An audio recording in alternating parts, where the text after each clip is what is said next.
Hello students, इस video में हम ह्यूमन डाइजेस्टिव सिस्टम को कंटिन्यू करेंगे। प्रीवियस वीडियो में हमने पढ़ा कि human digestion takes place in 5 steps. कौन से 5 स्टेप्स हैं?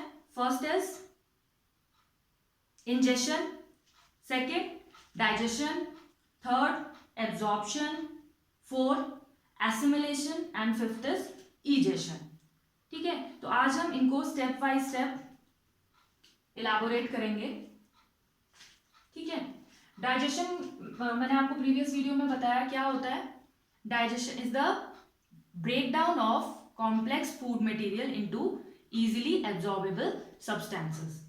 जो हम कॉम्प्लेक्स फूड इनटेक करते हैं वो एज इट इज हमारी बॉडी जो है उसको एब्जॉर्ब नहीं कर पाती है, तो वो ब्रेकडाउन होता है किसमें? प्रोटीन्स में, फैट्स में, कार्बोहाइड्रेट्स में, और फिर हमारी बॉडी उसको एब्जॉर्ब करती है और फिर हम उसको लाइफ एक्टिविटीज में यूज करते हैं।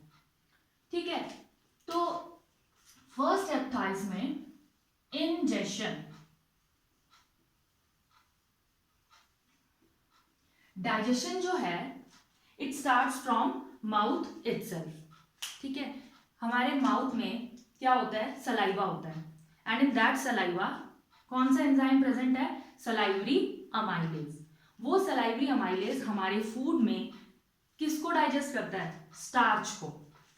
ठीक है, जब हम खाना खाते हैं तो क्या होता है? हमारे माउथ में खाना जाता है, सलाइवा के साथ मिक्स होता है, तो उसमें जो भी स्टार्च है सलाइवरी अमाइलेज उसको डाइजेस्ट करता है।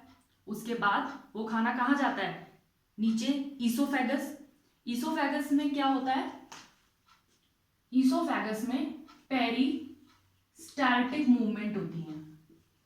पेरिस्टाल्टिक मूवमेंट ये क्या है?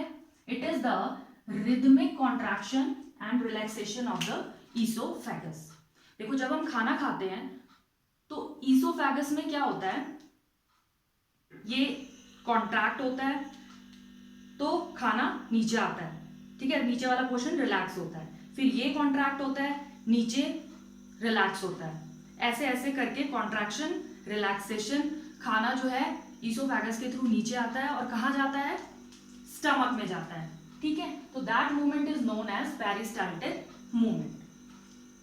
उसके बाद इंजेशन हो गया, फर्स्ट स्टेप क्लियर है।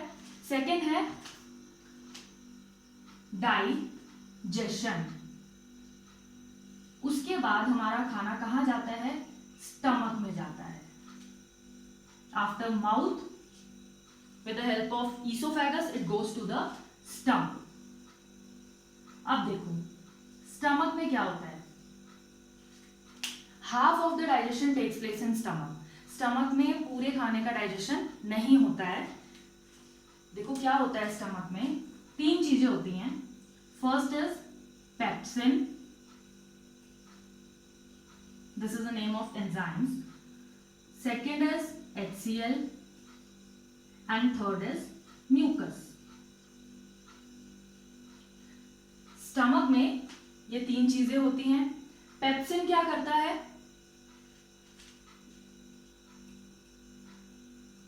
पेप्टोन्स को, पेप्सिन जो है प्रोटीन्स में कन्वर्ट कर देता है, प्रोटीन का ब्रेकडाउन करता है। With the help of pepsin protein breakdown takes place. ठीक है, हमारे खाने में जो प्रोटीन है उसको तोड़ देता है। क्लियर है? उसके बाद HCl। देखो ये जो पेप्सिन होता है, ये वाली जो एंजाइम है ये एसिडिक मीडियम में काम करती है। ठीक है, it works in acidic medium. तो ये एसिडिक मीडियम इसको कौन प्रोवाइड करता है? Obviously HCl। HCl आपको पता है दिस इज हाइड्रोक्लोरिक एसिड। हमारी स्टमक जो है HCl सेक्रीट करती है। तो ये HCl का क्या यूज है? It provide acidic medium to pepsin. ठीक है, pepsin helps in protein breakdown and it works in acidic medium which is provided by HCl। और HCl का सेकेंड फंक्शन क्या है? कि हम जब खाना खाते हैं तो बहुत सारे बैक्टीरिया, जर्म्स हमारी स्टमक में चले जाते हैं। तो HCl is a strong acid, so it kills the bacteria. तो बैक्टीरियाज को भी किल करता है। ठीक है, आफ्टर दैट म्यूकस। अब देखो म्यूकस क्या है, ये हमारी स्टमक है, दिस इज आवर स्टमक। तो ये जो स्टमक की वॉल्स हैं इसमें ये म्यूकस होता है, म्यूकस की लेयर लगी होती है। अब देखो HCl आपको पता है it is a very strong acid and it secretes in our stomach.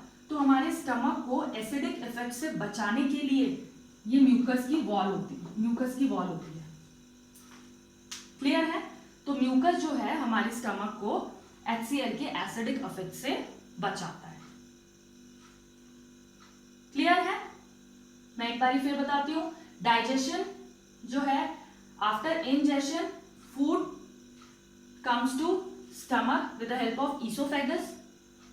Stomach में आपकी ये तीन चीजें प्रेजेंट है, pepsin, HCl and mucus. Pepsin helps in protein breakdown and it works in acidic medium which is provided by HCl। ठीक है, and HCl also kills the bacteria. And third is mucus. Mucus layer is present at the walls of the stomach. ठीक है, जो हमारी stomach को acidic effect से बचाता है। क्लियर है? तो अब यहाँ पे स्टमक में क्या है, पार्शियली डाइजेशन हो गया है खाने का, फुली डाइजेशन नहीं हुआ है, पार्शियली डाइजेशन हुआ है। तो इसके बाद the partially digested food now goes to the small intestine. कहाँ जाता है खाना? स्मॉल इंटेस्टाइन में। वहां पे क्या होता है देखो, now what happens in small intestine. Small intestine हमारा जो कंप्लीट डाइजेशन है that takes place in small intestine. Intestine में इंटेस्टिनल जूसेस होते हैं जो कार्बोहाइड्रेट को किसमें कन्वर्ट कर देते हैं, that breaks down carbohydrate into glucose, right. Proteins को किसमें कन्वर्ट कर देते हैं, अमीनो एसिड्स में, अमीनो एसिड्स में, और फैट्स को फैटी एसिड्स एंड ग्लिसरॉल में कन्वर्ट कर देते हैं। ठीक है, यहाँ पे मैक्सिमम नहीं, कंप्लीट डाइजेशन जो है होता है, कार्बोहाइड्रेट ग्लूकोज में कन्वर्ट हो जाता है, प्रोटीन आपका अमीनो एसिड्स में कन्वर्ट हो जाता है, और फैट्स जो है फैटी एसिड्स और ग्लिसरॉल में कन्वर्ट हो जाता है। ठीक है, उसके बाद देखो क्या होता है, ये हमारा लिवर है। लिवर आपको पता है क्या सेक्रीट करता है, बाइल, BILE, बाइल। और यहाँ पे ये पैंक्रियाज है just below the stomach. Pancreas क्या सेक्रीट करते हैं, पैंक्रियाटिक जूसेस। तो इनका क्या फंक्शन है वो देखते हैं। Liver secretes bile and pancreas secretes pancreatic juices. ठीक है, यहां पे देखो ये है दैट इज गॉल ब्लैडर। क्या होता है, जब लिवर बाइल सेक्रीट करता है और पैंक्रियाटिक जूसेस सेक्रीट करते हैं, तो ये दोनों चीजें गॉल ब्लैडर में एक्यूमुलेट रहती हैं for some period of time. ठीक है, उसके बाद कहां आती है, सीधे स्मॉल इंटेस्टाइन। स्मॉल इंटेस्टाइन में आती है, तो ये बाइल क्या करता है, bile helps in emulsification of fat, emulsification of fat, इसमें हेल्प करता है ये बाइल। अब ये इमल्सिफिकेशन ऑफ फैट्स क्या है, कुछ नहीं है, ये that is the breakdown of large globular fat molecules into smaller, जो बड़े बड़े स्मॉलर पार्ट्स, जो बड़े बड़े फैट्स हैं, फैट के मॉलिक्यूल्स हैं, उनको छोटे छोटे पार्ट्स में कन्वर्ट कर देता है। तो that is the emulsification of fats. ठीक है, और जो पैंक्रियाज से पैंक्रियाटिक जूसेस, पैंक्रियाटिक जूसेस होते हैं, वो किसमें हेल्प करते हैं, वो जो प्रोटीन होता है उसको कन्वर्ट करते हैं किसमें, पेप्टोन्स में, सिंपलर फॉर्म में, ठीक है, with the help of trypsin, this is also name of enzyme, और फैट्स को कन्वर्ट करते हैं, फैटी एसिड्स को कन्वर्ट करते हैं किसमें, लाइपेज में, नहीं, फैट्स को कन्वर्ट करते हैं लिपिड्स में with the help of lipase, lipids में कन्वर्ट करते हैं with the help of enzyme lipase, ठीक है। लेकिन ये जो दोनों एंजाइम्स हैं, ट्रिप्सिन और लाइपेज, ये बेसिक मीडियम में काम करती है, ठीक है। जैसे हमने स्टमक में देखा कि जो पेप्सिन था, पेप्सिन एंजाइम थी, वो एसिडिक मीडियम में काम करती है, and that acidic medium is provided by HCl। तो उसी तरीके से ये जो पैंक्रियाटिक जूसेस हैं, ये प्रोटीन्स, पेप्टोन्स में कन्वर्ट होते हैं with the help of trypsin, और फैट्स जो है लिपिड्स में कन्वर्ट होते हैं with the help of lipase. So ये दोनों जो एंजाइम्स हैं, ये कौन से मीडियम में काम करती हैं, बेसिक मीडियम में, and that basic medium is provided bye bile, ठीक है। वो मीडियम कौन प्रोवाइड करता है, बाइल। जैसे स्टमक में पेप्सिन को वो मीडियम कौन, एसिडिक मीडियम कौन प्रोवाइड करता था, HCl। उसी तरीके से यहाँ पे ये वाली जो है लाइपेज और ट्रिप्सिन, इनको काम करने के लिए बेसिक मीडियम चाहिए, so that is given by bile, and bile is the secretion of liver, ठीक है। तो बाइल के यहाँ पे दो फंक्शन है। Bile first of all helps in the emulsification of fat, ठीक है, breakdown of large globular fats into smaller parts, और सेकेंड फंक्शन है trypsin and lipase works in basic medium which is also provided by bile, ठीक है। तो इस तरीके से अब जो खाना है हमारा स्मॉल इंटेस्टाइन में कंप्लीट डाइजेशन खाने का हो गया है, ठीक है। उसके बाद क्या होता है, खाना डाइजेस्ट हो गया, अब ये खाना क्या होगा, एब्जॉर्ब होगा। तो एब्जॉर्प्शन कैसे होता है, देखो, now absorption of food takes place. अब जो हमारा स्मॉल इंटेस्टाइन है, उसकी जो वॉल्स हैं, उसमें क्या है, this is finger like projections, like this, ठीक है, ऐसे नीचे भी हैं। These finger like projections are called villi, ये villi, ये क्या करती हैं, These villi are surrounded by blood capillaries।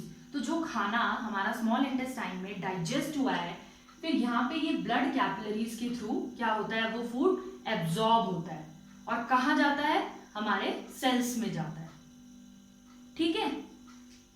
तो ये क्वेश्चन हमारे एग्जाम में आता है कि what are villi, where it is present, and what are its function. 3 number में क्वेश्चन आता है। तो villi are the small finger like projection which are present on the walls of the small intestine, और इसका function क्या है, देखो ये ऐसे कर्व्ड होता है, ऐसे स्ट्रेट भी तो हो सकता था, बट इट इज कर्व। तो इसका रीजन है, तो रीजन क्या है कि it helps in the increase the surface area of absorption, ताकि सरफेस एरिया इंक्रीज हो सके, किसके लिए, एब्जॉर्प्शन के लिए, ज्यादा से ज्यादा फूड जो है वो एब्जॉर्ब हो पाए। ये जो विलाय हैं, इसके ऐसे सराउंडेड बहुत सारी ब्लड कैपिलरीज होती हैं, तो वो ब्लड कैपिलरीज जो हैं, सारे जो वहां पे डाइजेस्टेड फूड आया है उसको एब्जॉर्ब करती है और ट्रांसपोर्ट करती है हमारे सेल में, क्लियर है। So this is the absorption, small intestine में होता है। उसके बाद खाना हमारा स्मॉल इंटेस्टाइन में पूरा एब्जॉर्ब हो गया ढंग से। अब now the food, rest of the food, जो बचा हुआ खाना है, it goes to large intestine. Large intestine में क्या होता है, the maximum absorption of water takes place in large intestine. तो जो हमारे खाने में बचा खुचा पानी है, वो लार्ज इंटेस्टाइन उसको एब्जॉर्ब करती है, ठीक है। तो अगर क्वेश्चन आता है कि where the maximum absorption of water takes place, so you have to write the large intestine. Complete digestion takes place in small intestine, and if the question is where the maximum digestion of absorption of water takes place, so that is large intestine. ठीक है, उसके बाद absorption हो गया, फिर होता है assimilation. Assimilation में क्या है, अब देखो हमारा फूड सारा एब्जॉर्ब हो गया, ब्लड कैपिलरीज ने फूड एब्जॉर्ब कर दिया, सेल्स में गया, अब उसके बाद हमें क्या मिलेगी, एनर्जी मिलेगी, है ना। तो energy, that energy is used for various purposes like walking, talking, any physical activity, तो दैट इज कॉल्ड एसिमिलेशन। जब हम उस एनर्जी को डिफरेंट अपने एक्टिविटीज में यूज करेंगे तो दैट इज एसिमिलेशन। उसके बाद लास्ट इज ईजेशन। अब जितना खाना था, जो भी उसमें काम की चीज थी, सब क्या कर ली हमारी बॉडी ने, एब्जॉर्ब कर ली, ठीक है। अब जो सारी बची कुची चीजें हैं, that comes out from the body by the process of ईजेशन। वो जो रेस्ट ऑफ द फूड है, वेस्ट फूड मटेरियल है, वो सारा आके रेक्टम में स्टोर होगा और हमारी बॉडी से by the process of egestion it leaves our body, ठीक है।